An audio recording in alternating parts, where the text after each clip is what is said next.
All right, so this weekend, Saturday night, UFC Houston, Sean Strickland taking on Alexander Fluffy Hernandez in a very pivotal matchup in the middleweight division. You got to think that whoever wins this has got to be getting close to fighting Khamzat Chimaev for the middleweight strap. Certainly Fluffy, because the man is on an 8-fight win streak and he's seemingly only getting better with every single outing. On the other side, we've got Sean Strickland, of course, the former champion that took the belt from Israel Adesanya in shocking fashion. I mean, in the first round, he put it on Israel, almost finished him, and then out-edged him, out-pointed him, out-boxed him, out-struck him. He shocked the world, but he got the job done, and he became the middleweight champion, but he lost it against du Plessis. And then, of course, after beating Paulo Costa and looking really good, dropping Paulo Costa in the first round, in the second round, in a 5-round affair, in a co-main event, right? Sean Strickland fights nothing but 5-round fights, by the way.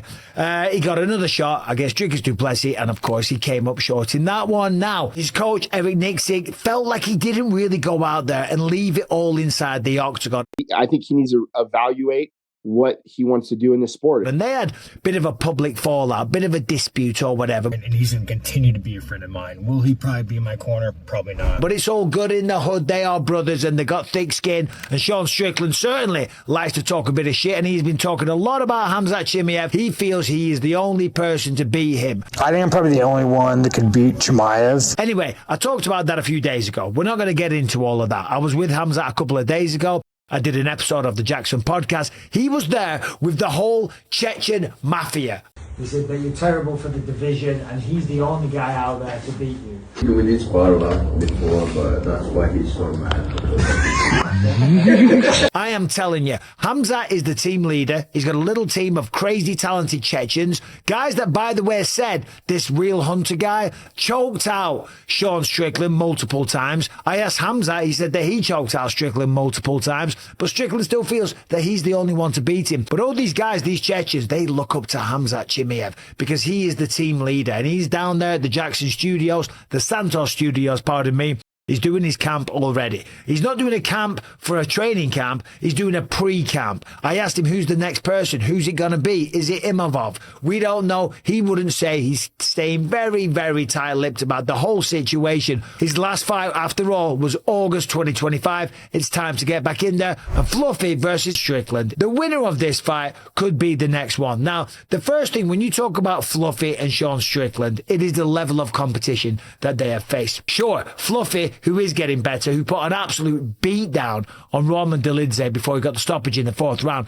I am telling you, he beat him up. He beat him on the feet. He took him down. He let him up. He took him down. He almost choked him out. It was a very, very tough night and a very violent performance by Fluffy Hernandez. But when we look at the competition, it's Roman Dolidze. And by the way, these are all good wins. I am not taking away from Fluffy here. They are tremendous wins. And an 8-fight win streak, very hard to do. I never had an 8-fight win streak in the UFC. So, Roman Dolidze, Brendan Allen, Michel Pereira, Roman Kopylov, Edmund Shabazian, Marc-Andre Barriault, Rodolfo Vieira, and Josh Fremd. They are all tough opponents, and certainly Kopylov, Pereira, Brendan Allen and Roman Dolidze, they are not a walk in the park for anybody. However, when you compare it to the resume of Sean Strickland, that, as I say, has been fighting in almost exclusively 5-round fights, so he's got the cardio because the man spars all the time, okay? He's out there beating up streamers left, right, and centre, knocking out sparring partners, whether it's Sneeko, whether it's Neon, whoever these guys are, right? He loves to beat up a good sparring partner, whether it's at the PI or at the Syndicate MMA in Las Vegas. He loves to spar, he loves to fight, and that is the best way to prepare for a fight. It really is. If you want to get good at tennis, play tennis. If you want to get better at swimming, you practice swimming. If you want to get better at fighting and not get tired whilst fighting, you gotta fight. You gotta spar. You gotta replicate the situation. You have to train like you're going to fight. Because if you don't train like that, if you're gonna go out there in a fight and swing for the fences and try and knock your opponent out, but in the gym, you're all tippy-tappy, you're gonna get tired. So you gotta train the way that you're gonna fight. Now, let's talk about the opponents of Sean Strickland. And don't worry, we're going to get into all the stats, the figures, the breakdowns, the numbers, the percentages, and I'm going to give you some keys to victory for both men and some interesting facts. Now, first of all, the opponents: Dricus du Plessis, Paulo Costa, Dricus du Plessis, Israel Adesanya, Abus Magomedov, Nassourdine Imavov, who is the number one contender right now, Jared Cannonier, who's fought for a belt before, and Alex Pereira. They're the last 1, 2, 3, 4, 5, 6, 7, 9 fights of Sean Strickland. That is crazy. And before that, it was Jack Hermansson, Uriah Hall, Christoph Jotko, Brendan Allen, Jack Marshman, that he just talked shit to the entirety of the fight whilst piecing him up on the feet. That is a crazy run. Pereira, Cannonier, Imavov, Abus Magomedov, Israel Adesanya, Dricus du Plessis, Paulo Costa, and Dricus du Plessis once again. So there is a little bit of a step up here for Fluffy. Doesn't mean he can't win, doesn't mean he can't beat him, and certainly Fluffy's getting better every single time out. Now, let's talk about both of these guys. Now, first of all, let me just look at my notes here. Now, the first weapon of Sean is the jab, okay? And I've got it here. This is the main weapon that he uses, and it's to keep his opponents at bay. He busts them up constantly, and it's also a very low-risk strike. Remember, jab, straight, lead hand, A to B, as the crow fly. It's very, very low risk as well. When you're swinging big shots, you leave openings for counters straight down the pipe. But the jab, boom, you just pump that out all day. And Sean has a fast jab, he has a powerful jab, and he also walks you down. So the jab is a low-risk maneuver. It also sets up other shots as well. As he starts to break his opponents down, as he starts to bust up the nose and all the rest of it, then you start throwing a 1-2 behind it. And when they start to get rocked and wobbled, then Sean Strickland goes to town, starts screaming like a madman, and starts fighting dick to dick, nipple to nipple, right? Only in those situations, though, because most of the time, Sean is very cool, calm, collected, composed. He's got all the C's, right? There might be a few other ones we can throw in there as well. But another thing that he uses very, very well is the teeps, the front kicks to the midsection. Again, it stops your opponent coming forward. You stab them in the stomach. If you kick them with the ball of the foot right in the solar plexus, and certainly when they're breathing in, it hurts. And they pile up. They add up throughout a 5-round affair. You start to get tired. You start to get gassed. Your stomach's hurting. You're struggling to breathe. And Sean Strickland's walking you down, talking shit, just jabbing away, kicking you in the stomach, doing weird movements with his legs, which kind of throws you off. And again, going forward with that forward pressure, that will be the key. Because if he can force Fluffy onto the back foot, it's going to be hard for Fluffy to shoot. And Fluffy generally isn't the type of guy that fights well retreating. He's a guy that likes to go forward, to get in the face of his opponents, throw shots, and then take them down. Now, by advancing forward for Sean, using the jabs and using the teeps, it's going to throw Fluffy off, and it's going to allow Sean to control the geography inside the octagon, and then generally be in control of the fight. And then another big key takeaway for Sean Strickland is his ability to get back up.